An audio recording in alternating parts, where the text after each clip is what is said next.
Is this a live studio audience? They're live, but not in studio.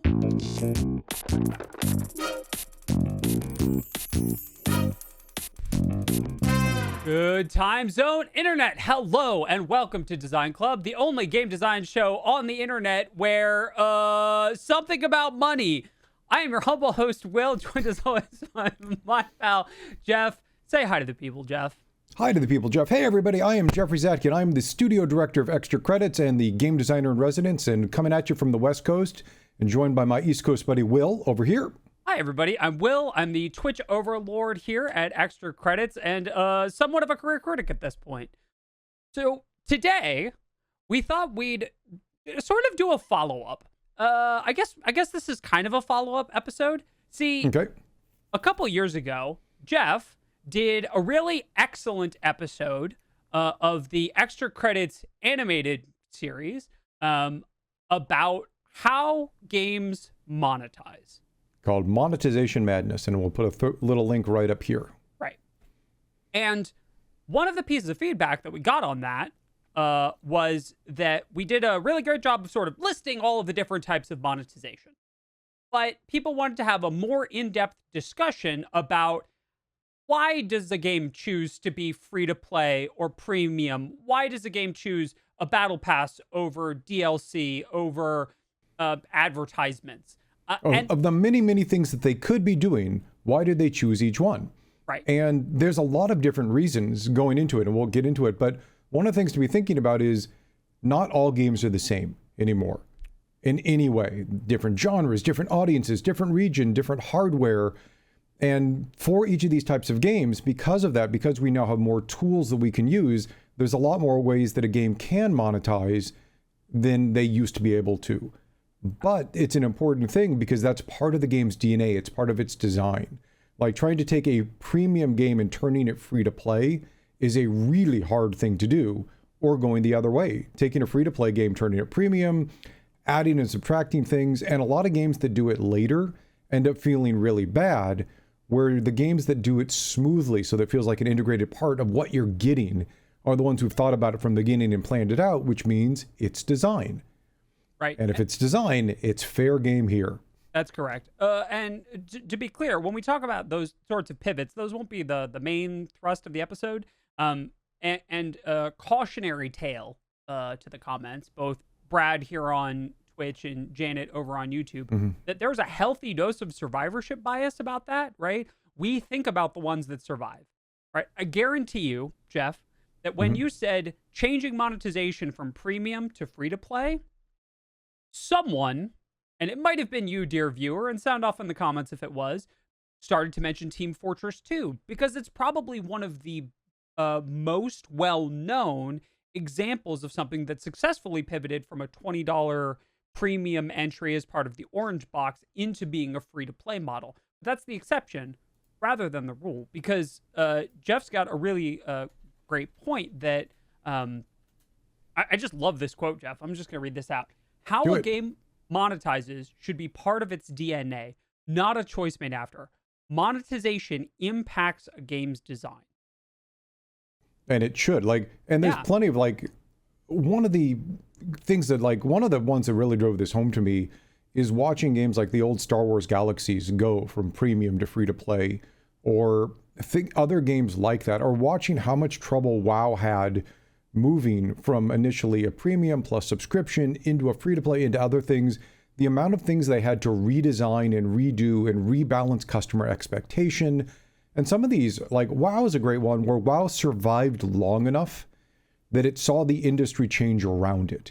So in that cases, that was a thing that they had time to think about, time to do, time to implement, and could go in, as opposed to other groups which have been like, oh, we need to ship this in 6 months. How are we going to make money? And suddenly realized that they'd been building a game that didn't support how the team was actually going to go about and pay for the production of the game that they just spent doing. And I have seen personally multiple studios I know go out of business because they did not do that soon enough, and they released a game that couldn't make money, and they ended up having to lay everybody off because the studio went out of business. That sucks. So And to be clear, when we talk about these design choices, we're really going to be focusing on what makes sense for the game, not necessarily what optimizes the amount of profit per user or any kind of dark math like that. I think the thrust of our conversation today is going to be, this is a premium game, for example. This is why it works as a premium game. These are the concerns that go into what can be a premium game and what can't. And rather than, well, premium games generate an average lifetime user spend of X, and actually, that's literally impossible to compute because it's different per game, per genre, per art style, all of these different things. These are the tools you can use to pick. In the same way you can choose different art styles, you can choose different forms of game. And again, how you implement it is a whole different thing. There are free-to-play games that have been implemented really well, and there's free-to-play games that have been implemented really poorly. That doesn't mean free-to-play is good or bad. In the same way, there have been great premium games and awful premium games. Like, the way you choose is a method. It isn't saying your team still then has to go and do it well. Correct. Yeah. All of these can be done well. Probably. Yeah. All of them can be done poorly. Definitely. So let's dive in. Let's find out if there's one we don't think has ever been done well. Like, call it out, because I'd love to see if I have a counter example. Yeah, absolutely.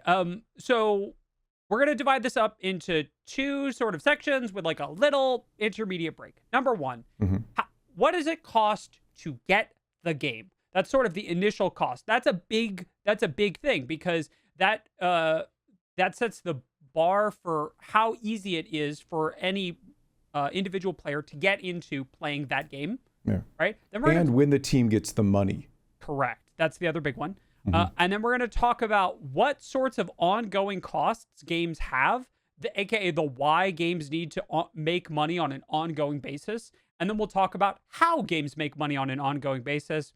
And that should cover pretty much everything, I think, for this. And the reason we're differentiating between the upfront cost and the ongoing cost is, for example, free-to-play is a free game. So free-to-play is a zero upfront cost. That could be a couple of other things, but if you're like, it is a free game, but then you don't talk about how does it make money after you get it for free, it's confusing. Yeah. So there is kind of that upfront cost. What do you pay, if anything, to get the game? And then afterwards, okay, now that you have it, how does the game continue to make money? Because free game that doesn't make money afterwards not sustainable. is trouble for the team if they want to, get paid. Yeah, absolutely. All right, so let's dive right in. Let's start with the easiest, I would say most iconic at this point, probably, methodology, which is a premium game. A game that you purchase once, right? You go to the store. Hold on, I have one with me. Be it virtual store or physical store. I go to the store. I purchase my copy of The Legend of Zelda: Tears of the Kingdom. This is it. Now there are patches, but that's sort of a inevitability at this point. You go buy Slay the Spire, or you go buy, the old Warcraft game, or you go, what have I been playing? You go, Elden Ring. There we go. Thank you. Yeah, right. Like lots and lots of upfront. This is you go buy the game. Cool. You now have a copy of it, either in your Steam library, physically, whatever it is. Right. And these have been going on basically forever. Yeah. This is a tried and true business model.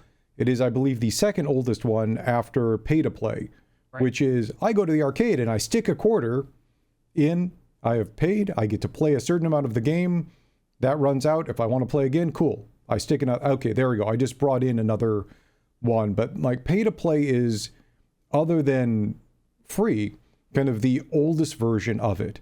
Yep. But we almost never see that anymore. There's very, very few pay-to-play models that still around. Yeah, that aren't gambling, I would say. Correct. They don't involve buy-in. Right, and we're going to, as always, when we're talking about monetization and games, we're going to take the whole gambling part, anytime you can cash out of the game, or take that, or put it in its own little box that isn't part of this conversation. I think that's just a thing. There are whole different things around that. Actually, the one I can think of the most, Booster Draft. Yeah. Is kind of pay to play. You pay a certain amount to get your cards. They go in, you play the certain amount of time, and game is over. Right, and you get a payout based on your performance. Yeah. Or that's a very good one. Okay, so there's some really distinct advantages for both consumers and developers for a premium model, right? Number one, I paid $70 for Tears of the Kingdom. Why do I keep wanting to call it Breath of the Wild 2? Because that's what it feels like. I pay $70 for Tears of the Kingdom, right? After the cut that goes to the sales tax and the store that I bought it from and whatever else, Nintendo. Actually, Nintendo is a publisher. So, like, yeah, on a premium game, if you go buy anything from a store, the store gets a cut. Well, let's see, they're excluding tax and everything else, and excluding credit card fees, which also apply to it. I mean, those add up, though, in aggregate. Sure. But the store gets a cut. The platform gets a cut if it's different. They are often the same. Like, if you go buy a game on the Xbox, Microsoft gets a cut. The publisher gets a cut. And then the developer gets a cut. Yeah, and that all takes place after the initial purchase, right? My $70 gets divvied up a bunch of different ways, and a chunk of it goes to the publishers and developers, who in this case happen to be, and they get that large influx of money the day that the game releases, right? Tears of the Kingdom has sold 18 million units, I think we reported on Breakfast. So 18 just million, a couple. Right, a few. It sold a few. So times 70 is a lot. Right. Yeah, just shy of it's over $100 million. Right. Yeah. Already. It's a little shy of 140 million. Roughly. And so a big chunk of that goes to the developer, so they get to immediately recoup a lot of the cost that they've spent, right? Because you have to pay people to make the game, right? You have the development costs, all of them. We've talked about what they are before, but like that whole thing, that's a debt that you have either against and that's a big one. Like, if say Breath of the Wild took 5 years with 300 people, right, which actually that's probably underdoing it. 5 years with 500 people. That's 5 years with 500 people plus their healthcare, computers, office space, everything else that you have paid for before you earned any money on the game. Yep. So that's a lot of money that needs to be recouped so that the studio doesn't go out of business. Right. And the other big one is actually the other really huge advantage is this right here. It can be carried in stores. That is a big advantage, right? Now, the physical copy of this, right, whether I buy it digitally or physically, it's still going to cost $70. The physical copy does cost something. It's not a ton. It is something. It is a noteworthy aspect of the cost value proposition, but it doesn't cost a ton. And so it costs more than the bandwidth required to download it. Correct, which is negligible. But the fact that it can be carried in physical stores as well as on digital storefronts means that there are more places that it can be sold, which means that there are more opportunities for people to purchase that product. Either because people don't trust digital marketplaces, that is a concern. Lots of people don't, right? Or because they're not aware of how to do it, right? Gifting games on Switch, a little arcane still, my understanding. I haven't tried to do it dog's age, right? But like, if I was going to get a game on Switch as a gift from like my parents, they would probably give me a physical copy. They wouldn't be able to give me a digital copy. They probably wouldn't know they could buy you a digital copy. Right. So straight up. Right. So the fact that it can be carried in stores as a premium product is a big thing. Okay. The big con of this is that the person who is purchasing the game needs to be willing and able to shell out the full purchase price for the game at once up front before they can enter that game's ecosystem. And that kind of like going to a movie theater. Right. You pay to get into the theater to go see the film. You pay to buy the game to go play it. Correct. And that doesn't seem like an overwhelming negative until you realize that that's knocking out kids who are on a fixed income, right? Allowances or chore money or whatever, who are trying to get the game, right? There are plenty of reasons that someone might not have $70 to purchase a game compared to some of our other income, right? Though that is more of a capitalism problem than a game industry problem. Sure, absolutely. And there are a lot of ways to address it. Like, actually, one of the pros on this is that physical games, at least physical ones, can be resold. Sure. There are ways to pick up games at lower cost or waiting till they go on sale or other things. But the big thing about premium games is you are paying upfront And as a developer, that is a nice thing. The hard thing for a developer, it is harder to charge an ongoing cost for people that play up front because they have already paid for a certain amount of the game and expect that to be there as it should. That is part of the transaction agreement that you're getting for the game. Right. There are exceptions. We'll talk about a few as we continue going on. But from a consumer standpoint, you have both the nice part of you own the game, but the downside is you often don't get to play a lot of it before you make the purchase. Right. Now, sometimes you'll have a partial game, a trial, a demo, a pay, a play first, buy later mentality, right? There's a meme that goes around every time Final Fantasy XIV gets brought up, right? As an example, Final Fantasy XIV is an MMO with a premium purchase model for the base expansions and then an ongoing subscription. But they do have a partial trial model as well, where people can play the game. It's currently up through level 60. It will be to level 70 soon, based on time of recording. And so people are able to ease that bar of entry, right? And then maybe buy the game later, right? And that feels kind of like the best of both worlds, right? Kind of. And though it gets down to, that's almost more of the freemium model, which is kind of the next one. Like some of the partial and trials aren't really done anymore. It's when you used to get discs in magazines, or, people would put out a small portion of their games. Like you play the first 3 levels of the game, and those can kind of get conflated with demos and other things. But this model just isn't used as much anymore because it's been replaced by kind of the freemium model, which is game is free but bounded in some way. And that, they cut it off after you play the first couple levels, then you pay to get the rest of the game. The nice part is you've kind of tried some of it, you pick up, you don't have to restart it when you get the game for real. It's you pick up from where you're going because it gated there, or it soft caps you at some sort of thing that makes it impossible to progress. There are good and bad ways of kind of doing the freemium model. Mm-hmm. And a lot of those get into the ongoing revenue after it, which we'll get to, kind of the microtransactions associated with it. Sure. But it's basically pay for the full game, get some sort of, magazine demo or something, get the game for free but gated right in some way. And then that kind of leads to the next one, which is just a freemium game, which is, a free-to-play game. Right. Which is, hey, there is no cost up front. Yep. But there is going to be a cost later.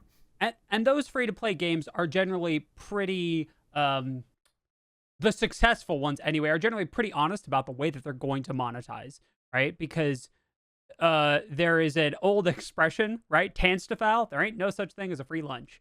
And it's true that many people pride themselves on playing free-to-play games entirely free, which is totally fine, and that is actually, you saying that made me realize I should retract what I said.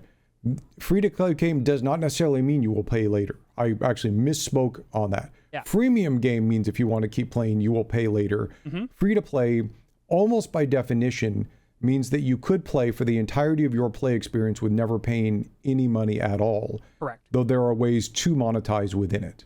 And that free-to-play model is probably the most contentious and complex of the ones that we're talking about, right? So we're going to put a pin in all of the brewing commentary in Brad and, of course, in Janet. We're going to come back to free-to-play, but it needs to make money, so it does X. And we're going to talk about all of those different X's in a second. And actually, but part of the reason, this is a good, real quick thing to talk about why free-to-play exists. Mm-hmm. Because premium exists because people are used to going to a store to buy things. Yep. That is a thing that existed well before video games and will continue to exist for a long time.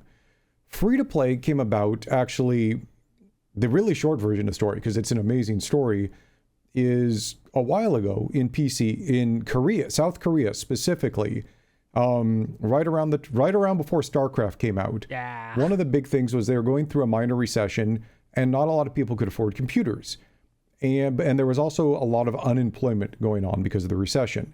And internet cafes became very, very popular, and a lot of young kids, specifically young men in this case, would flock to them to hang out, to supposedly be searching for jobs, but in reality hanging out and playing games. Hey, Ma, I'll see you later. I'm going to the internet cafe to hang out with a bunch of other people my age, and we're totally going to apply for jobs the entire time. No, they're not. No one. Yeah. No. And so for internet cafes there, you paid by the hour to rent computers, but the expectation was the games were already on the computers, that the store owners would have installed them there. And so you basically had this whole thing where the stores would either buy them or they would just pirate them, put them on the computers. People would pay to rent the computers, but they were not used to buying games. Right. And so all of the South Korean game companies stopped being able to make money because everybody would just pirate their games and put them on these computers. And they realized that they could not charge for games. And so because of this, they just started dropping their price to zero and saying, you will, sure, the game is free, but while you're playing the game, you need a subscription, you need to be able to buy, you need to be able to do these other things so that the South Korean devs could make money. Yep. And this became a very popular model. And when Apple, I'm going to skip forward past a whole bunch of things.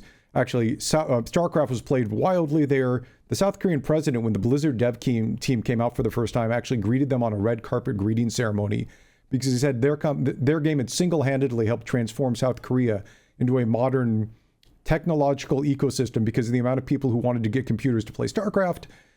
But anyway, years later, when Apple started their iPhone thing and said, oh, everything on the iPhone should be 99 cents in the store, a whole bunch of game developers who were used to being able to charge $50 or $60 for a game and suddenly were told their games had to cost 99 cents, realized that it was really hard to get people to pay money, a worthwhile amount of money, and instead decided, well, what would happen if we just took this South Korean model that we never put in before and just removed the price entirely and put all the things inside it? Because if somebody was paying 99 cents, they were expecting, because they were paying for a thing, to be getting the whole thing. Right. Where if you drop that, the mentality suddenly was, I got it for free. It's more okay to spend money. And Apple encouraged that by making free games freely hosted. Right. That was another thing, too, that Apple did very early on in the iOS ecosystem was dropping hosting. Like, you wouldn't have to pay to have your game exposed to potential purchasers. Apple would cover that. There's also another really great example, I believe, which occurred not necessarily in parallel, but a sort of parallel structure that occurred in online Flash games here in the U.S. I don't know how deep into the Flash games rabbit hole you were, Geoff, but yeah. What was it? Armory game or not? Armor, Games of Gondor, and Congregate were the big ones for this kind of thing. Congregate. Newgrounds also did some, but their monetization methods, as I recall, were a little different. But that had a very similar parallel structure where people were not going to go to a website and pay to access a game on a website. That didn't fit. Or that doesn't fit. And that's kind of a good example, I think, in both the phone case, the South Korean case, and the Flash case of the kind of thing we mean when the cost has to be baked into the design of the game, right? The purchase methodology, because it doesn't make sense to pay to access you have to push the button as a tiny elephant kind of Flash game. No, I think it would be a very hard sell to be like, yes, you've never paid this game, but in this game, you play as a tiny elephant and you push a button in a ridiculous series of levels onto your computer during your lunch break. Only during your lunch break. We don't encourage loafing during the day. And I think you'd have a very hard time selling people on that. But if you made it free and you said anyone can play this silly little elephant game and then ask people to buy more levels, buy more lives, try a new funny elephant skin, a new power-up, or whatever, they're much more likely to do that because they're already invested in the idea of playing this game on their lunch break, right? Yeah. It's and part of this is what developers call friction, which is the amount it takes, how hard is it to get people into your game? And this is often done with what's called funnel analysis. So if you think of a funnel starts out really wide and it gets narrower the further it goes down. And one of the things when you take, for example, you have to say, here's your audience size, everybody who could play your game. Here's everybody that's interested in your game, and then here's everybody that wants to pay money for your game. And, there's many more things along the way, and that kind of determines the top size of the funnel. By removing the and willing to pay money for your game, part of that, you make the funnel wider. Yes. And what you hope, therefore, is that as more people come in and continue playing your game down to the point where it monetizes, that's where it can kick in. But again, that takes intentionality on design. Because, for example, say you were playing God of War. Yeah. And the first time, you get in there and you're playing, and they're like, hey, cool, here's your shop where you can buy your weapon. You're like, wait, that doesn't feel as good as the weapon drops that, happen right. If you took God of War and just tried to figure out what parts of that game can we monetize, but because we made it free, like, that is a very poor example of a game. That is a game that was designed to be a premium game. Right. Where you take a game like Clash Royale or something, where it's like, oh, cool, I'm used to paying for card packs. I've played Magic. Or you go over to League of Legends, and you're like, oh, yeah, oh, look, I can earn the characters for free grinding, or I can just buy some now. Oh, I want extra outfits. Oh, I'm willing to pay for cosmetic. Like, the different ways that people implement this can be done very well. So you can be like, wow, I'm getting this really cool game that feels like a premium experience for free. And then there's extra things along the way that I'm interested in purchasing that feel like they're part of the game because it's designed in well. And the earlier, if we think of it like if we think of the game's design as like a layer system, right? The more deeply ingrained the payment methodology is, the less friction you get on top, the less bumpy the top of the of the whole cake is, right? Because if we took God of War Dad of Boy Edition and just added a thing where you can pay $1 for a bunch of hack silver instead of grinding enemies for it, it would be so incredibly tacked on at the end that it would add a bunch of friction, right? Because it's so close to the end of development. It clearly isn't designed that way, right? Yes, there's an additional way that people can support the game, but that's not helping anything. It's not adding to the game experience. It's not creating a new anything. It's just added on, like a sort of just stuck on top of the cake, right? And that's, in my opinion, probably the single best game I played that did that has been League. Like, I played League for probably 5 years, a couple hours a day. And it's a free game. I probably spent a couple $100 a year on that. None of it felt bad. right. At least at the time I was playing. Like, I'm not sure for the past couple of years on it, but every time I bought something, it felt good. And I was excited. I got a new skin or a new champion, whatever it was. Right. It made me excited, and I felt like I always got value for it, and they priced it right. It was cheap enough. I was like, oh, yeah, I'm playing so much time, spending a couple dollars to get a thing I'm going to enjoy seems great. Yep, exactly. And also, you bring up Riot brings up something too. We should also mention, as sort of a cautionary tale, that you need to examine sort of a studio's whole ecosystem to really understand why they might choose a particular monetization model at a particular point. And Riot's a really great example.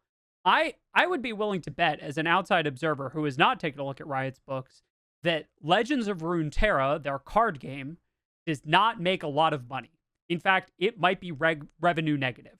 It is an incredibly high quality game that just yeets free rewards at the player hand over fist for every conceivable action that the player takes. And just as a quick note, the game is so well designed, polished, like, they spent a lot of money on this game. Correct. Just straight up. It is a beautiful game. Right. And that means that somewhere, something else is funding that game, right? So if you were going to do a case study on all of the different digital card games and their monetization model, you could not include Legends of Runeterra without including the fact that it's developed by Riot, and that Riot makes money hand over fist and has silly money because of the success of League of Legends and Valorant, right? So none of these things can be taken solely in a vacuum. Another really great example is the Pokemon TCG digital client, the current one. Okay. There's no way to put money into it. It has no in-game monetization model. The only way you can pay currency, like money, outside of the game to gain an advantage of any kind, any cosmetic, anything in the game, is to buy packs of Pokemon cards and get a code out of them to put into the game. And the only reason that works is because Pokemon is the most valuable gaming IP in the world, and the card game, the physical card game, makes money hand over fist, so they can do that with the digital client. right? So a And word, also realizing, though, that who owns them yeah, with the Pokemon Company and partial Nintendo, who caters to children's games. And, what they're bypassing with that, they're bypassing the easy money coming in, but they're all also bypassing all of the parental backlash yes, about trying to charge young kids for card packs and other digital transactions that the parents can't really see, hooking up mommy's credit card when charging $100 and all of these other issues that come with that. They're being good stewards on the digital storefronts of not putting that in and instead moving it to a place that parents can more often engage with the transactions. And here's another one. Here's another really interesting one. It lets them not have to worry about digital laws or about laws in all of the countries where they might publish that game about loot boxes. Because you can't purchase loot boxes, and many countries have laws about that. We'll talk more about that when we get to microtransactions. But so the point is, consider the game holistically, both who makes it, how much money they have, and what other factors are happening around the game when a game decides on a model. But we got a little off track. We should probably talk about what those ongoing costs are, right? Actually, I think we have one last thing we should mention that's not as common anymore, which is there is still shareware or donationware. Yep. Shareware is the old word. Donationware tends to be a newer word for it, which is games that get made, put out, people are like, hey, you like this? Tip jar me. Yep. And this has been going on. This is probably one of the oldest monetization models for video games on PCs. That a lot of the original PC games, not all, a lot of them were put out by people who just love making the game, often a person or two, with a, if you like it, please send some money over. Yep. And you see that now on itch.io a lot. A lot of kind of donationware games. Well, one of the downsides to that style, as opposed to just making it free and then having like an optional, and this is very different. It's different than making a free game with an optional DLC that does nothing. Donationware specifically is sort of a pay what you want model. Not every storefront supports that. Yeah. Right? itch.io does, and Steam doesn't. And there's nothing wrong with itch.io, but it is less populated than Steam. Right? Yep. And itch.io does a great job of doing all the things that it does for all of the different people that use it. But if you wanted to publish your game on Steam, that eliminates that model right out of the gate, right? Right. And so as a quick recap of initial cost, premium, you can pay for it. Partials and trials, you can kind of check out part of it. Freemium, which is you get it for free, but it's capped in some way. Free to play, which is it is usually uncapped. Shareware or donationware. And then kind of the very, very old school of pay to play, i.e. stick a quarter in the slot and play your game. And those are all the upfront monetization. What do you pay to get the game? Right. And there can, those don't super admit of hybridization. Those are all pretty siloed, right? Yeah. What we're going to talk about next, much more hybridized and much more layered, I think. So I've, let's go through this. So I have begun playing a game that is a game, an ongoing game, right? Technomancer. Right, Technomancer, the brand new lifestyle game. Now, what kind of I can't just, I mean, maybe, right? There are games that do this. I might be able to buy Technomancer as a premium game, and that might be it, and I might be able to play that forever, even if it's a lifestyle game. We've seen a couple of examples of that. But Elden Ring is almost a lifestyle game that does that. Elden Ring, there are a bunch of indie games that do that. New World, I'm not actually 100% sure. I haven't dug my teeth into New World. I own a copy because it was $10 on sale, and I've never installed it or booted it up. But New World was a premium purchase MMO experience with microtransaction support after the fact. So Final Fantasy does that. Final Fantasy does that for... WoW does that. Yeah. They have an upfront model and then ongoing costs for like subscriptions and stuff. So when I pay to play that game in an ongoing fashion, what's that money going to, Geoff? Is it just going into a big pile labeled for the next game? Or what am I paying for with my ongoing support of a game like this? Part of it depends on the upfront cost, the initial purchase cost. So, for example, if it was a freemium game or a free-to-play game, the repayment, it is actually going to, not towards the next game, it's going towards paying off initial game. Because, say it cost them $50 million to make it. or it's a AAA game and it cost them $100 million, or it's an S tier game and it cost them $150 million to make it. That has to be paid back, possibly with interest, just to break even. Not even talking about like for funding the next game, right, and paying off the store and everything else. So there is the repayment of development costs and honestly profit. Like if developers want to get a, bonus or a, rev share model always comes after the cost has been paid off. In other words, if it costs you $100 to make the game for easy math, until that 100 is paid back, the developers don't get a portion of the rest of the revenue. Right. It's net, not gross. Yeah. And so, like, back when I worked on EverQuest, we had rev share on that. And once we'd paid off the cost of that, the whole development team and then everybody who came on after and started working got paid little bits of the money that the game made. And it was great. Mm-hmm. As a developer, it's really nice to get paid extra for if your game does really well. Yep. So there's repayment of costs, there's payment to developers. There's also ongoing costs for things that make the game run. So the most obvious of these is server costs. Like if your game has any sort of online component, you have to pay for the server costs. But there's also a lot of software costs. Like say you're using Photon for matchmaking. Well, you got to be paying for Photon. Or say you want to be able to patch your game. So for example, your game's on the PlayStation and PlayStation makes an update. Or your game's on Steam and, there's a new version of Windows that comes out. Being able to make updates to your game means you have to keep paying for the licenses for all of your development software.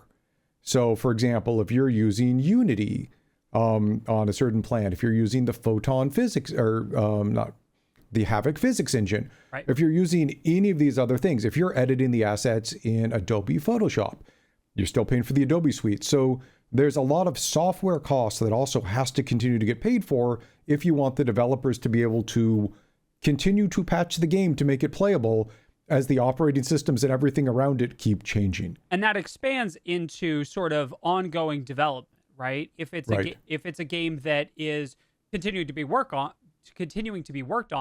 you have to keep paying the devs. It's not the end of the life cycle of the game, right? Right. Almost every MMO, I think, at this point has a patch cycle, right? Yeah. Where there is or lifestyle game too, like League of Legends, Team Fortress. I mean, any game where you can maybe not Team Fortress. Actually, does Team Fortress still patch? Yeah, they do occasionally. They're on a skeleton crew, and a lot of Team Fortress is another weird example because it's Steam. Because it's Valve, Steam. sorry. Because Valve has Steam money, which means they get to do, and I'm checking my notes here, whatever they want forever. Yeah. If you didn't know that, they just get to do that. Backing up, so paying for the ongoing costs, just not even of future development, but of keeping the game running in the servers, takes staff to be able to do that. Right.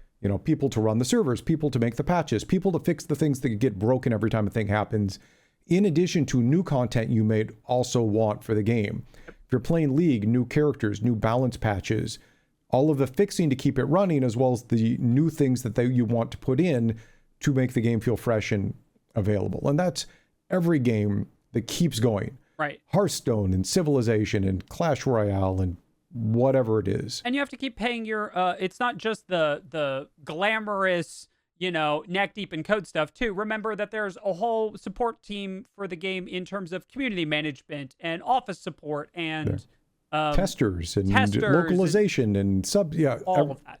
Yeah. Mm-hmm. More advertising, right? If it's an ongoing game, they're going to need more advertising to continue to try and bring people in. That's an ongoing cost too. Cute thing for free to play. The really big free to play games right now usually spend more than $1 million a day on advertising. I absolutely believe that, given the frequency with which I get really bad ads for free to play games in my TikTok feed. Yep. That is just, they're basically trying to bring more people in than churn out.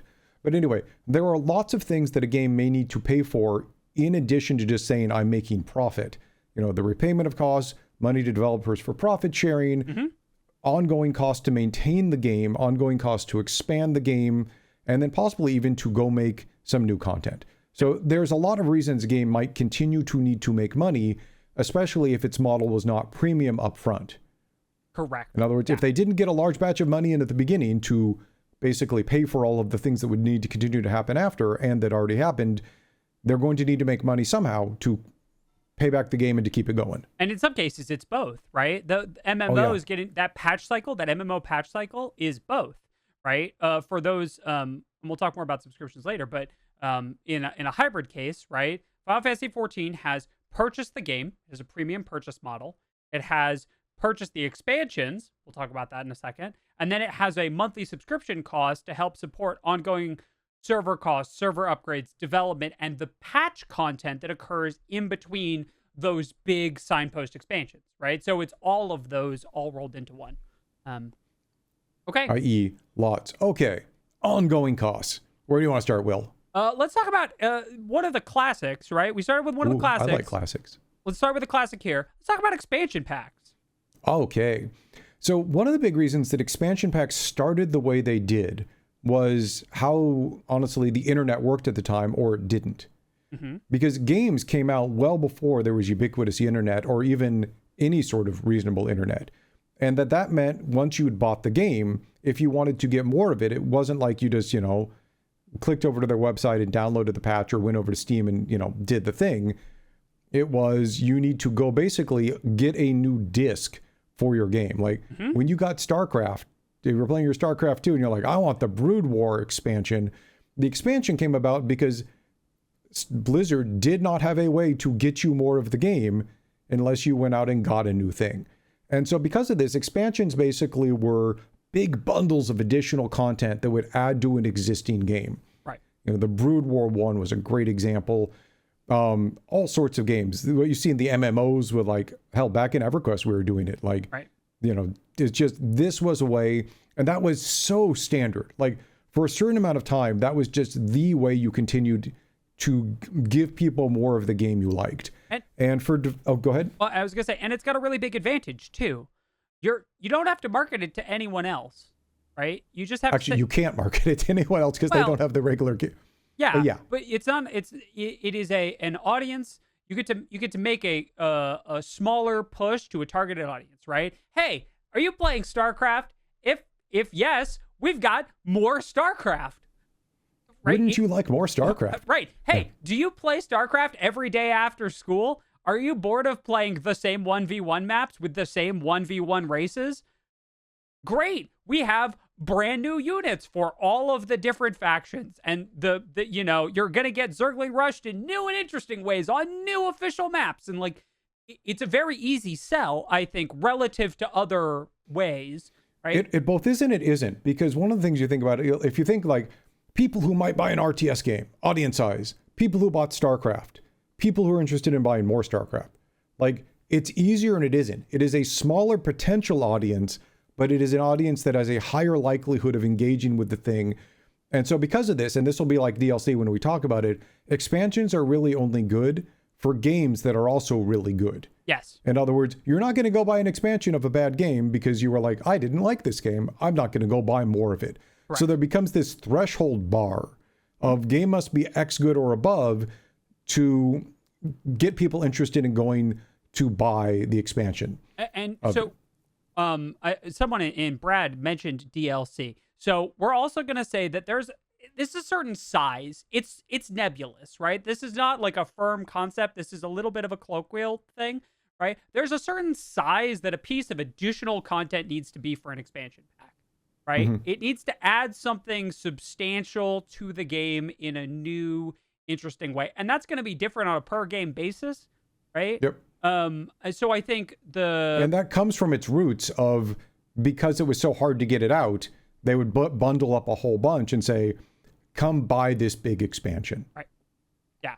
And so we still get those, but in some cases they're less common than they used to be because we now have more tools on how we can monetize than we did at the time. Well, and we also have different ways to deliver content to people, right? We don't need to send out a CD every time we want to add a new unit to an RTS. And that was one of the big things, right? I believe Battle.net did, in the days of dial-up Battle.net, which is ye olden times, I believe they could do balance patches, but they couldn't do new units. You could tweak the numbers that were existing, right? So you could do very small things, but there was definitely no way to send everyone a model for a brand new unit. It's why custom maps got so many reskins of like heroes or stuff. I don't actually know. There's like, I don't know their infrastructure there. Right. Oh, one of the last things we should mention before moving on, the other huge advantage for developers on an expansion pack was you're done with the game. You've made a game, you have all of these tools that you use to make the game. Using those tools to make more of the game is a lot easier than going to make a new game from scratch. Absolutely. And so this was a very tempting thing for a lot of studios whose game had done well, was to say, cool, let's go make more of this because we already know how to do all of it. And we already have all the tools made. We don't have to start from scratch. Exactly. Okay. And cool. I think that's about everything for expansion packs. They're probably the least common of these now, I would say. Depends on the kind of games you play. That's like true. if I go out and play a lot of Civ, which I do, expansion packs are still pretty big. Yes. And Civ also has some other styles of monetization. Actually, Geoff, that's such a good segue. I'm gonna take us out of order. I'm gonna skip ahead one. So Civ also has DLC, which is the smaller, younger sibling of the expansion pack, I think we could say. Civ has a really great example of this. There are expansion packs for Civ that introduce new, large amounts of new stuff, new mechanics, new victory conditions in some cases. I think they've done that at least new mini games, new play modes, new ways of doing it. Yeah. And they also have DLC for new individual leaders or new individual civilizations that you can play as, right? And that's much smaller. It's the same kind of thing, right? You have base civilization. Would you like more civilization? Would you like to play as, I don't know, Zoe, leader of the extra credits civilization? Great. Here's a DLC for a couple bucks, right? It's probably no more than, I would say, 10. Horse armor. We're not. No, we're not going to get into bargaining. I don't think. Okay, so this is an interesting one. I don't think horse armor, despite the cost, is what we're talking about when we talk about DLC. Right, but it was sold first as DLC because it was prior to the microtransaction era. Correct, right? But DLC is a relatively smaller than an expansion pass at a generally lower price point, but generally isn't purchased inside the game. It's not something that's a fundamental part of the game's design to ask players to purchase it, right? It's on the Steam page. Add-on content. Right. The other really great one that I was reminded of last night is Power Wash Simulator. Power Wash Simulator does not revolve around you on an endless grind to find more levels, right? It's about power washing stuff. But you can pay a couple of bucks to get SpongeBob DLC and wash things. Like the invisible boat. That level is so trippy. And quick note on why. It's like same way I talked about like South Korea for free to play. The biggest push to DLC came with the 7th generation of consoles, which was the Xbox 360, the PS3, and the Wii. Because for the first time, consoles had basically an internet connectivity built into them. Before that, they didn't, and they had a hard drive that came with it. So you went from basically consoles. And again, remember, this is before smartphones. So people were either playing on their PCs or they were playing on consoles. And consoles were basically what was considered at that time where the really good games were for most people. Yep. For the first time, your console could connect to the internet and had a hard drive for downloading things. And so because of that, all the developers and publishers were like, wait, we don't have to sell huge discs anymore of, expansions. We can now sell smaller things because there's a store built into the Xbox. People can buy a thing on that. It can be downloaded through the internet. There's a hard drive on the Xbox. Awesome. Yep. And that really was the kickoff. The 7th gen of consoles, which was like 2005, 2006, was where DLC came into full force. And it became this huge strategy, which was, and I can say this, having been part of the industry at the time, especially because I just transitioned out of running a game studio, or making games, into running a research studio, was a lot of internal publishers were like, how do I take my $60 game and turn it into a $100 game? Yeah. That was their mindset. And it was going to be achieved through, once they'd seen DLC, which was, if we can sell a really compelling thing, what else can we add to that so that we can basically make even more money off of it? And this feels like a sort of interesting moment to bring up map packs, right? Map packs feel like sort of the prototypical weird middle ground between DLC and expansion packs, and map packs were very much a thing in that era, right? Because Call of Duty had them, Halo had them. Who else had map packs? I'm pretty sure Everybody. every shooter had a map pack, right? That segmented out the community into groups and made it sort of and RTSs, like in certain games, anything basically with multiplayer play, racing games wanted to add map packs because, again, the developers already had the tools. This was like expansion. Tools were made.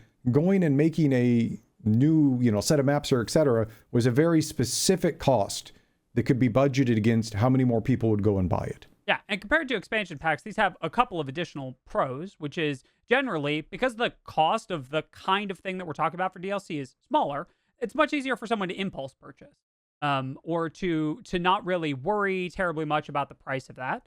The other big thing is not everybody, from a consumer side, right?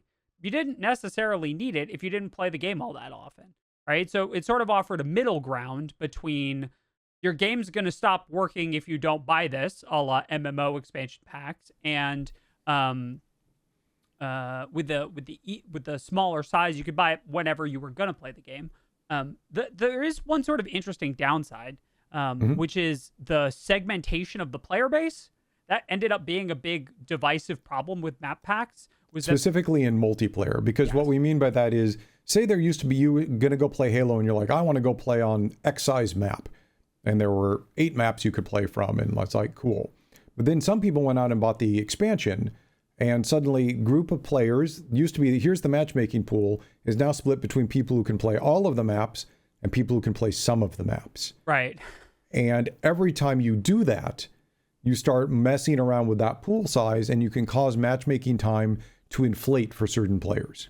Yes. And as anyone who's ever queued for anything in any sort of queue-based game will tell you, you queue into some weird stuff because of what people's restrictions are, right? You'll see also everyone getting Crystal Tower in 14, right? So that can cause matchmaking problems with DLC that impacts matchmaking. But otherwise, it's a pretty straightforward one. Yeah. And again, just quick summary. So, expansions, big grouping of things. DLC, small grouping to single thing. And most of these, again, purchased through the storefront of the store, and usually not gating, meaning it doesn't keep you from not playing the game. It just adds to pieces of the game you can play or of things inside the game that you can use. Right. Okay. And then we get to what is probably the biggest category, I would say, of all of these, which is we're going to lump all microtransactions together. Right. As a typing, at least. Yes. So that means that any kind of and we're differentiating expansions and DLC from microtransactions in a very specific way. When we talk about microtransactions, we mean something you purchase inside the game. We mean, so in League, you could purchase a character, a cosmetic, something like that, right? From an in-game store. We're gonna examine that as an in-game phenomena rather than an out-of-game phenomena. And the reason for that is that's a really clean division. But again, there will always be edge cases around that. But for shorthand, it works for most scenarios. So we're going to go with that for right now. We know there are edge cases. We acknowledge that. And you get weird games. Like I remember playing the old Neverwinter D&D game on my PlayStation. And what should have been microtransactions were actually DLC because they didn't have a storefront set up that could run in the game. So you would go back to your PlayStation store to buy like in-game gold or, extra somethings or whatever. Yep. Which was fine. Yeah. But it didn't feel like a microtransaction. It felt like DLC because you were heading back out to the storefront on the console as opposed to just in-game. You're like, yes, give me more of this, please. Mm-hmm. And there are some games that still do this in Steam, for instance. You can see various games that offer their currency purchases in the storefront rather than in-game, but you could do either. Yeah. Okay, cool. It's actually less work to do DLC on most things because most storefronts are set up to handle DLC as opposed to you having to go build your own store inside your own game and maintain that store. And there is an associated cost. Right. And that's another, maintaining that store. Don't forget, if you're taking payment directly from the player, that means that you have to handle all of the security and transaction fees. Oh, it's a bunch of and fraud and criminal. There's a lot of crime that funnels money through video games. So much. Man, we should talk about that sometime. We should talk about it as like the heists in video games kind of thing. Yeah, absolutely. Or just actually criminal that launder money through video games. Mm-hmm. Yeah. Like, yeah. Like money gold. laundering through video games is anyway. But separate topic, fun topic, but separate topic. Very separate. All right. So kinds of microtransactions, real quick. These are pretty easy. Characters, cosmetics, items, power-ups, and everyone's least favorite, loot boxes. Loot boxes. Loot boxes. So all of those generally fall into some kind of microtransaction. So that means that games that include microtransactions need to have things that it is designed for the player to purchase. Within the game making sense. And by the way, that was not a definitive list. That was big, broad categories. Yeah. There are other things. Yep. But again, what this means though, if you're thinking about it from a perspective of people playing the game, is whether this is premium free to play or not, the game needs to be engaging enough that you're like, yes, I would like more pieces of this game. Mm-hmm. So again, one of the interesting things about microtransactions and DLC and expansions is that all of them require the game to be engaging enough for the player to consider spending more money on it. Yep, absolutely. And we can be engaging in a variety of ways here. Right. Some of those may be compelling, but engaging in some way enough that you're like, yes, I will spend $5 on this thing here. Mm-hmm. So, and $2 and $1 and $6 and... Yeah, and so that's actually part of the pro of this, right? Like one of the big advantages of the microtransaction model is you're spreading out the financial burden across a large amount of the community, right? In ways that are generally speaking commensurate with that player's interest, means, and investment in time or money in the game. So you can spread it out so that people who are super invested in the game can pay a whole lot. If they want to, if they play that game as their only game every day after work for 8 hours and they feel like that's their thing, right? League, heavy lifestyle games. Or, I don't play League. But if Geoff was like, hey, Will, I want to teach you to play League, I'd probably buy, a character or two that was in the role that I wanted. Just to especially if they came in recommended. Yeah. Or as catch-up mechanics. Like when I went to go play Clash Royale for the first time, I joined in, sorry, not Royale, Clash of Clans for the first time. Yeah. I had buddies that had been playing 2 or 3 months ahead of me, and I wanted to be able to kind of get up to their level. So I went and I built a couple of, game designer Geoff looks at it like, oh, I just need to buy a couple of builders. I'll be fine. Yeah. And buying a couple of builders accelerated my progress enough that I caught up with them. Yeah. Yeah. Builders are hands down the best dollar per unit power, or were when I played Clash of Clans. Just because most people don't understand how important it is that you can build 3 things instead of 2 things at a time. Anyway. Yeah. But yeah, so like as a catch-up mechanic, or actually my favorite story ever from very early EverQuest was we did not sell items in game at all. And we started seeing items getting sold for EverQuest on eBay. And we were like, wait, what? Because you could trade items in the game. And at some point early on, one of the pretty cool mid-level swords, which was called a Yakisha, went on sale on eBay, and we saw it get bought for like $50 or something. And we were all just completely dumbfounded by this. And our CEO, John Smedley, was like, screw it, let's see if we can figure out who bought that. And so we were like looking at the name of the eBay person who got it, like looking at our customer things. We're like, okay, we're pretty sure that's that guy, just based on his username was the same or something. And John was like, screw it, I'm going to call him. And so like a whole bunch of us gathered around, and like John goes over, picks up somebody's phone, and like, because we have his number because he's paying for our game. It's like in our records. And yes, from somebody in chat just said, Preston just said, that would get you in so much trouble in the EU today. It probably would, but at the time, there were no laws or whatever on this. Yeah. But anyway, so John calls him up. He's like, hey, this is John Smedley. I'm CEO of Sony Online, or actually at the time we were still Variant Interactive, because we hadn't yet been purchased by Sony again. The guy, you could just hear the guy like, well, something on the other end. It's like, yeah, we just saw you buy a Yakish on eBay. We're really curious.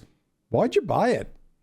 Yeah. And John listened for a minute, was like, awesome, thanks. Turned around, it's like, yeah, guy's a lawyer. Said his billable rate's like $300 or $400 an hour.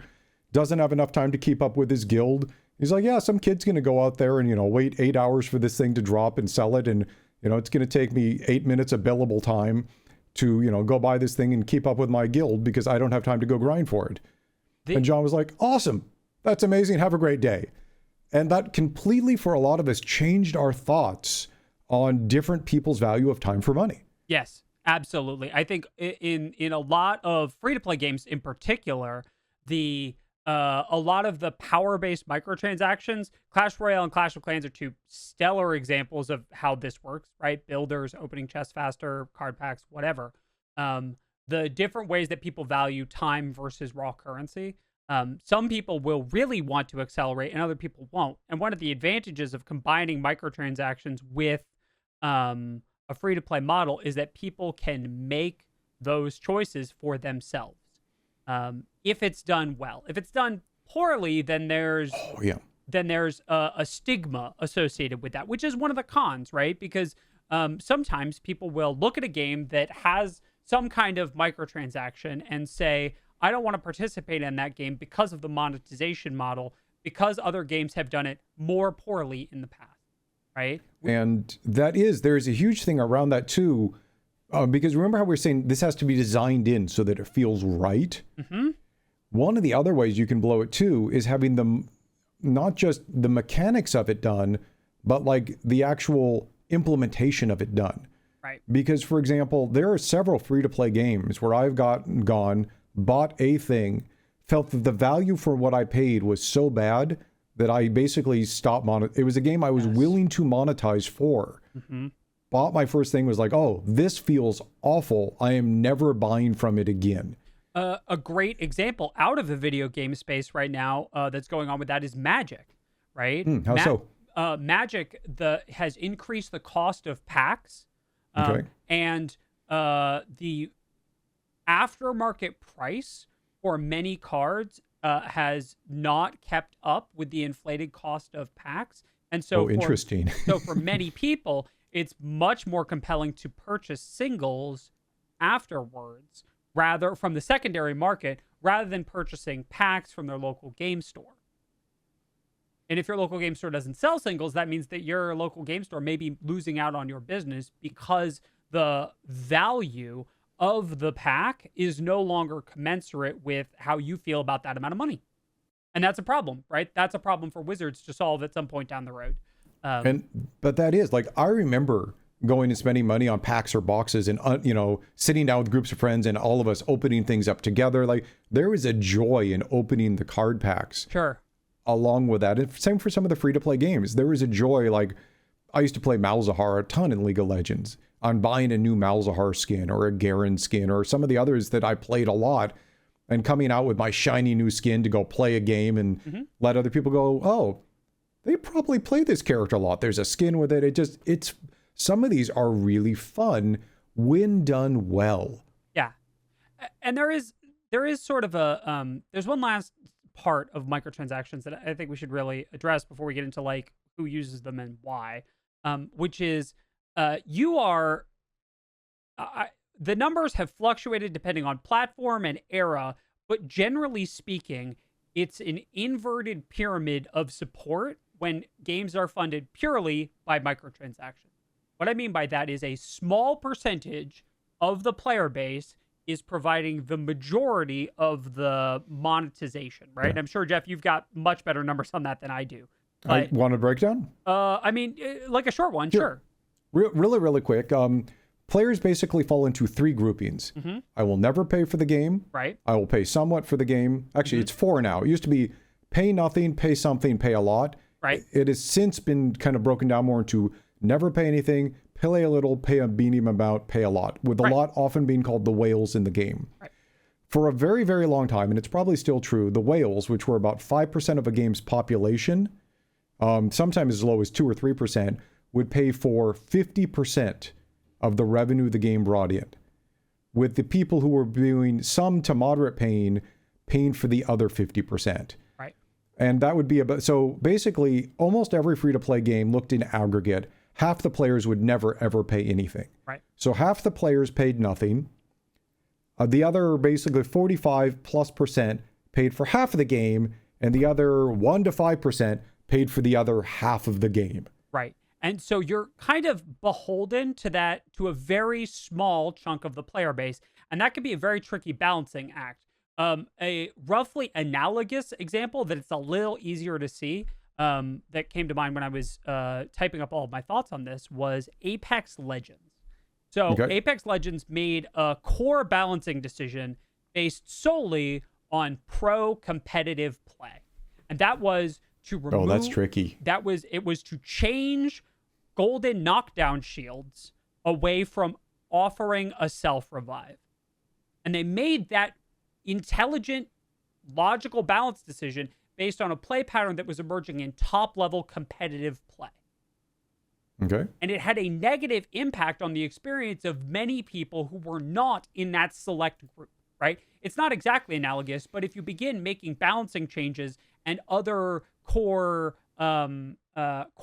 decisions about the way that you're going to change the game, you have to consider the part of the player base that's paying to keep your lights on, and that may negatively impact the rest of the player base. Now, will that let you keep the lights on? Yes. Can it cause more churn, more player loss, and that comes back to the design aspect of it. Because I would argue a well-designed game doesn't have to actually, I'm going to throw out, here's my hot take on this. Mm-hmm. Poorly made games or games that are predatory rely to monetize their whales on basically people who they can exploit. Yes. I don't necessarily want to call it poor impulse control, but they can exploit in some way. Yep. Where they're like, hey, do this to get more powerful, do this to get more powerful. Games that do it well can monetize a wide range of people who feel good about their purchases. I was equivalently a whale in League of Legends, even though it brought me zero additional power or anything else. Correct. I enjoyed having skins and buying some of the seasonal things. And my spending habit for whale, like whale was you spent $100 or above on a free game back when I was doing the metrics, which is a lot of money. But if you're playing a game 2 hours a day, every day, so if you're playing say 700 hours a year, and you're, paying $100, you're basically, do the math on that. That's a pretty good ratio of entertainment dollar for time spent. Sure. And I think that that's part of where the stigma with microtransactions comes in, is that, or from the player side, is often that players will, in games that do it poorly, will feel, and the Clash games are emblematic of this, right? Will feel as though someone else is ahead of them, especially in a PvP context, because of the money that they spent rather than perceived skill, right? Regardless of whether or not that's actually true. It may or may not be, and I don't have any way to say, right? But I have experienced that, that person has all of this shiny premium stuff, and they have cards that are higher level than mine. They must have paid for it. And that's sort of the initial, feeling of rage, right? Versus, I don't think anyone would ever look down on you, Geoff, for having premium skins for a game that you enjoy playing, right? The cosmetic only microtransaction route tends to generate less of the stigma. Not none, but less. And in a lot of, and it's different because that's also cultural. In a lot of the East, pay to win or playing to get an advantage in games is culturally accepted. Yes. And in other ones too, they have something that we almost never see in a Western game, which is they have better gifting mechanics, where basically going in as somebody with money to spend and spending it on your clan or other things. There's a thing called money bombs, where basically you wander through a crowded area, send up a little firework, and money falls down, and whoever grabs it, in-game money falls down. That's not a thing you would see take off in the West. Yeah. Very popular in certain Eastern games. So again, part of this is always cultural on what you expect and accept from the games that you play. Absolutely. And actually, as Tixius just said in chat, part of that's also a status symbol. Like going in as a guild elder in a game and looking really badass and being able to gift other guild members with things is a status thing that can make people feel really good based on what they're doing. Yep. So in some cases, again, it just comes back to how well you implement it in the game and how is it serving the people that play it. Absolutely. And we've seen great versions and we've seen awful versions. And that means we should at least mention really quickly loot boxes. Yeah. Because loot boxes, it's funny, we did an episode a long time ago, James wrote on loot boxes, that talked about how they had the potential to do very well if implemented correctly. And when I did my monetization episode 2 years ago, we basically said, hey, in reference to that last thing, we've basically seen over time how the industry has not done well on implementing these, and take back our optimistic outlook on how it could be useful, and we'll instead look at how it's actually been done, which is in most, but not all cases, it's been used kind of as a FOMO money grab, semi-gambling kind of thing.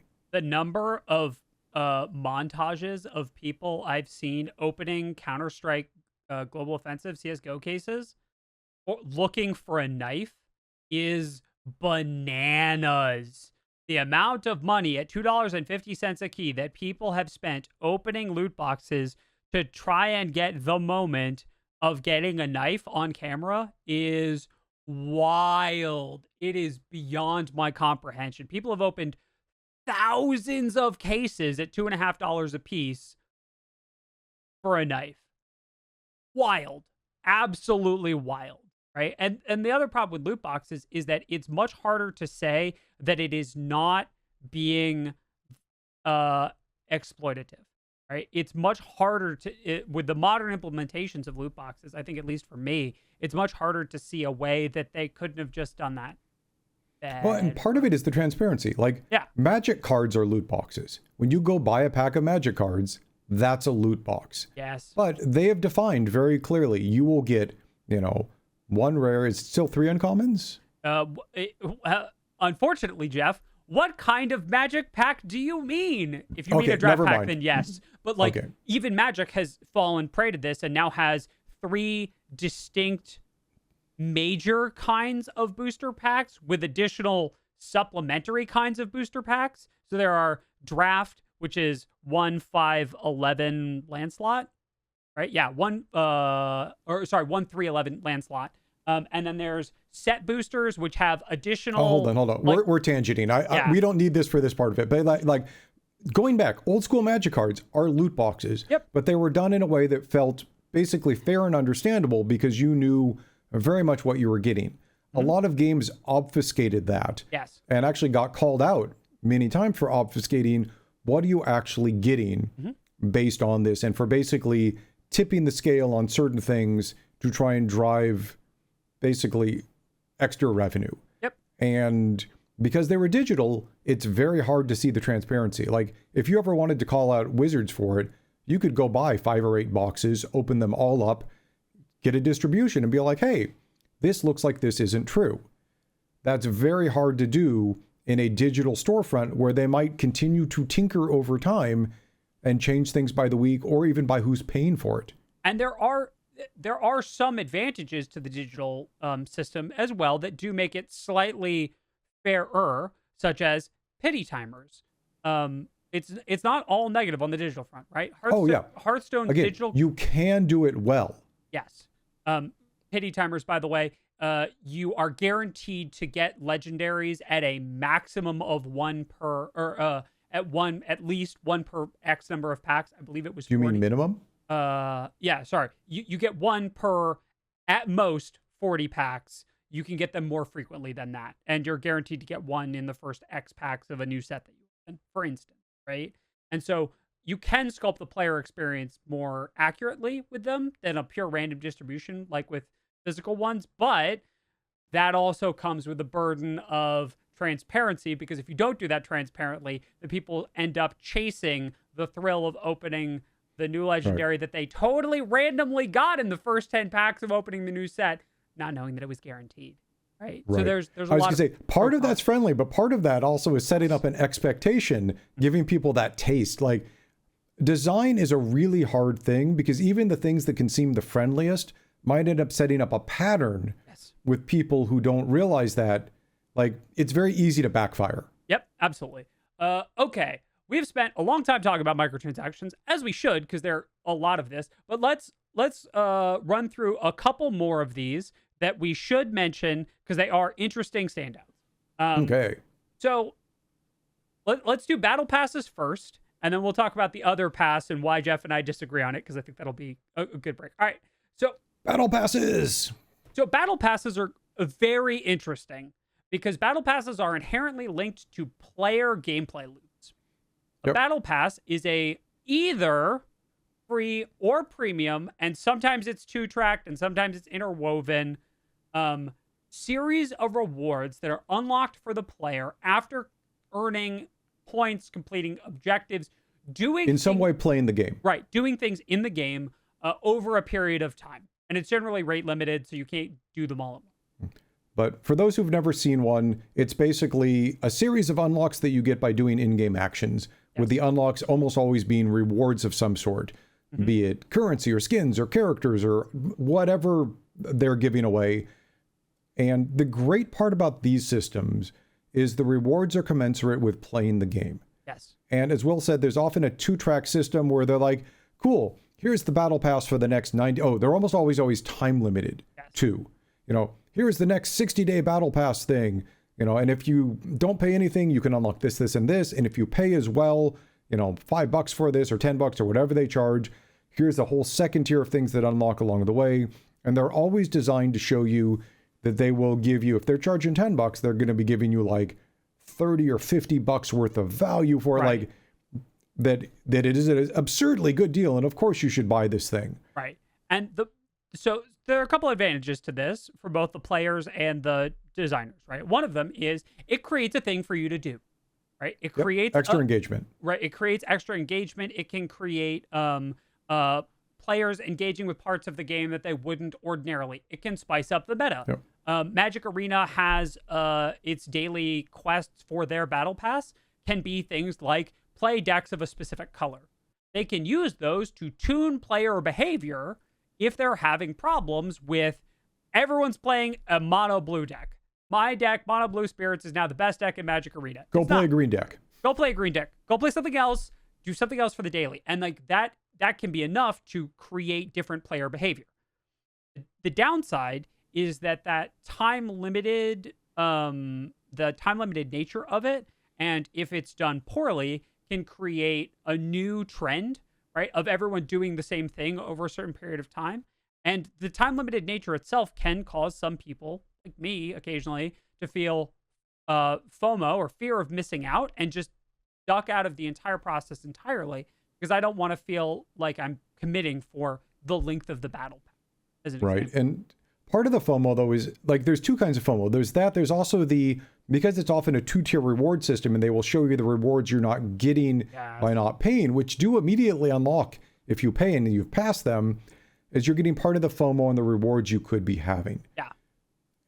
But it's probably one of the most fair systems because you see everything you're going to get up front on almost all of these, and you're almost always getting more value than you would have from the storefront if you'd bought things individually. Actually, not almost always. You are always getting more than if you'd bought all these individually. And of course, you might not have bought them all individually. Correct. But there is also one other major distinction, which is some battle passes roll and some battle passes do not. And what I mean by roll is there's it's very difficult to see because most companies don't want you to be able to discern this off the top. Some battle passes will earn you enough premium currency to purchase the next battle pass in premium currency if you complete the whole thing, and some do not. And that player bases tend to notice that, at least in my experience. I don't know about you, Geoff, but I will see games get called out for being a particularly good battle pass if you can go positive on the premium currency you invested to continue playing. Now, obviously, that means that they're not generating as much money from the player base because people aren't buying the premium currency to buy the next battle pass. But it does create a different set of expectations with the player. At that point, they're looking for retention and they're hoping that you're buying other things. Like correct. It's basically a battle pass is at that point being used design-wise to keep people playing for long periods of time. So, for example, if it is a subscription-based game, they might throw in a battle pass that can roll knowing that as long as you keep doing that and you're feeling good about it, you're going to keep subscribing to their thing and getting another tier of revenue. Exactly. And the best primary example of that is the is once again that Pokemon digital TCG client. They have a battle pass system that you can't pay money for, but it is the way that they keep players engaged. You get 2 daily quests and they contribute to the battle pass every day. And that's a way to, that's what their gameplay loop is based on, is the appearance of a battle pass without the monetization aspect, right? Yeah. So can you highlight that from chat that Zerum just said right there, that it can also turn a game into work? Yeah. One of the things about these is they are very much used as engagement mechanics, despite the fact that they might or might not also make money, and I'll get back to part of that in a second. But because they're setting up all of these goals, almost every game that I have stopped playing that had a battle pass was at the end of a battle pass and when the next one spun up. Yeah. That it is a place to cycle out to it. Wow, that earning all of that stuff in the battle pass did feel like a lot of work, and it can be the thing that does burn you out of the game. The question the game company has to say is, can we design around that? And did we keep them playing longer than they would have otherwise? Right. Like there's a lot of balancing to go on around that. And as a quick final note on this, one of the things that a lot of companies like on this is a battle pass can also be viewed as a subscription. And we'll get to subscription in a second, where if they're like, we get people to pay $10 every 45 days for this next battle pass because it feels like they're earning a lot, that can basically be a subscription hack. They can kind of estimate a certain amount of money coming in every month to pay for ongoing development and other things. Yep. So a lot of these, again, all of these different methods of monetization, they're all tools that can be used. And if you can do them well for your game and your audience and your region and everything else, and for the genre of game it is, can feel really good for the audience. But there's a lot of ways that they can also feel very bad if they aren't implemented well. Absolutely. And that's the thing I'm going to always keep coming back to is, if they're not implemented well, a good tool can still make your game suck. Yeah, absolutely. Okay, let's talk subscriptions then real quick. This one's pretty straightforward. Subscription. You pay money per unit time, generally monthly, doesn't have to be monthly, but generally monthly, to access some or all of the game. Or to get some other recurring benefit. Elder Scrolls Online, for instance, has a two-pronged approach. It's actually three-pronged. You get a discount in the shop. You get access to content that you could have bought at full price, but you can just pay monthly instead.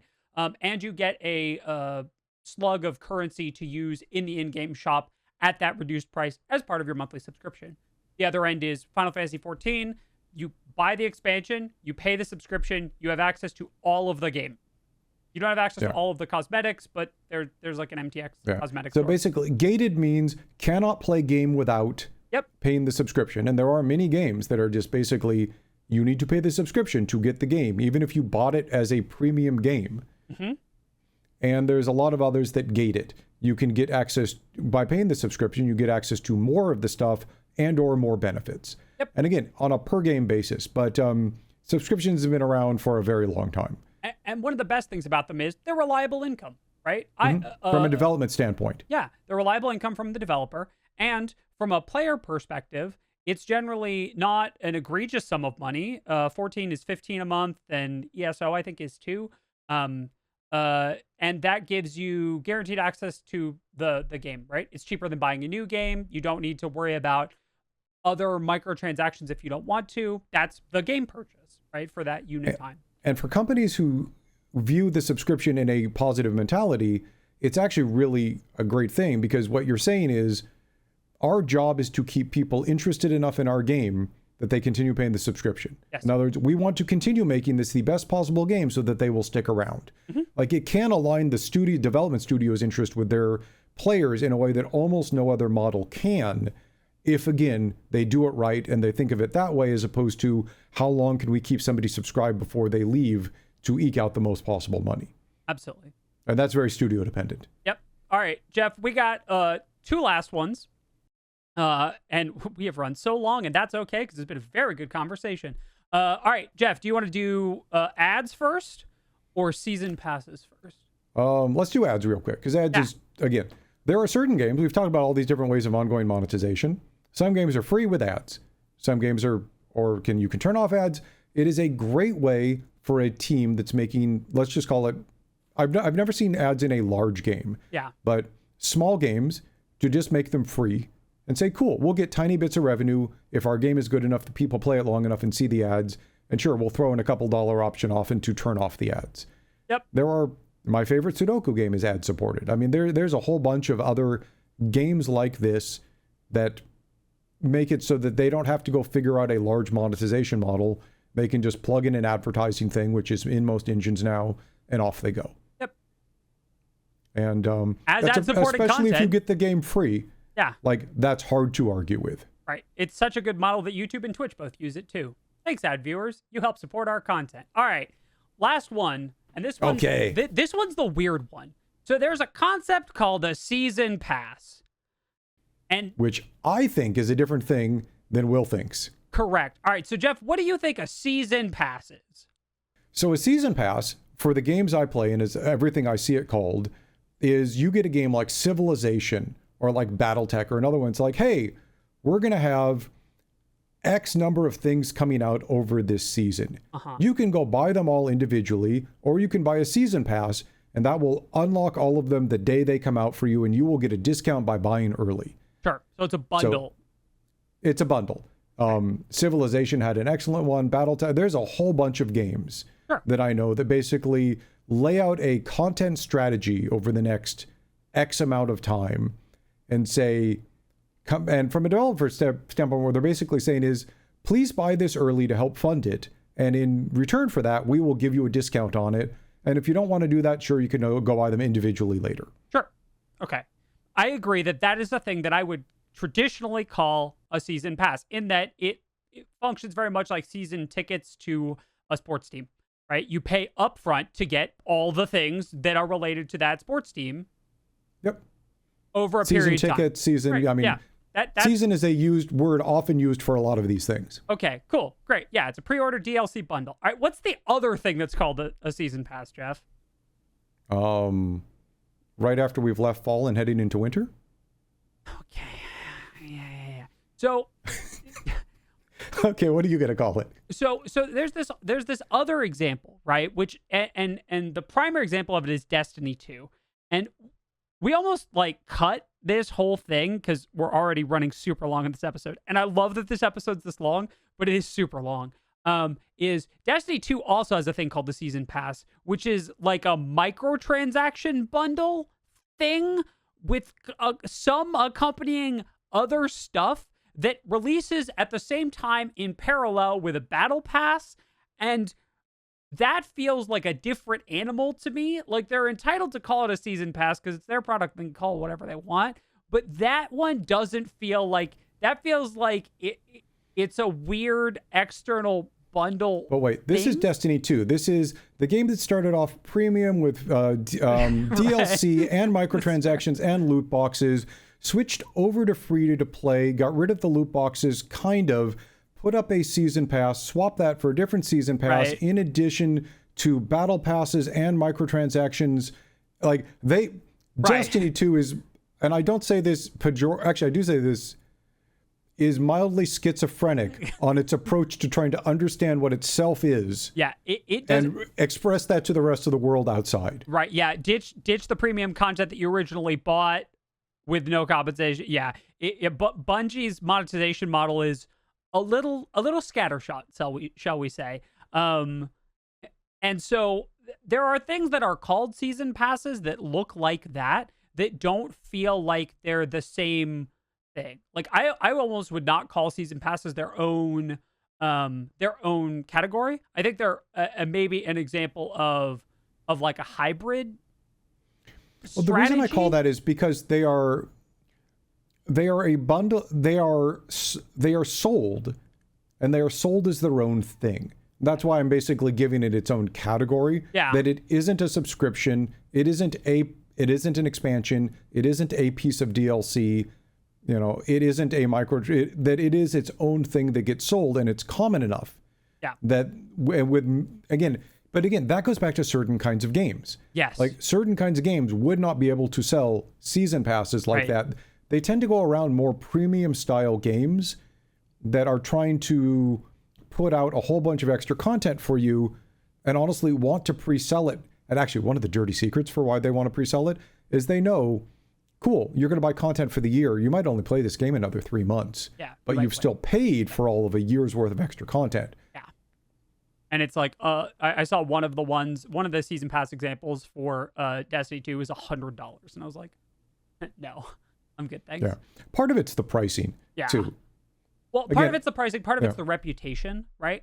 There's sort of like an undercurrent in all of the things that we've talked about today, where lots of these can work, but whether the public buys into a particular interpretation of a particular methodology is just as much about that company's reputation as it is about the way in which the methodology is implemented, right? If someone doesn't believe that Destiny is capable of doing a good battle pass, it doesn't actually matter if the battle pass is good or not, right? Because people won't take the time to examine it because Destiny's reputation for scattershot monetization will hurt their chances of doing it in a way that is perceived as being fair, whether or not it logically is. Yeah, and monetarily is, right? It's a whole messy thing.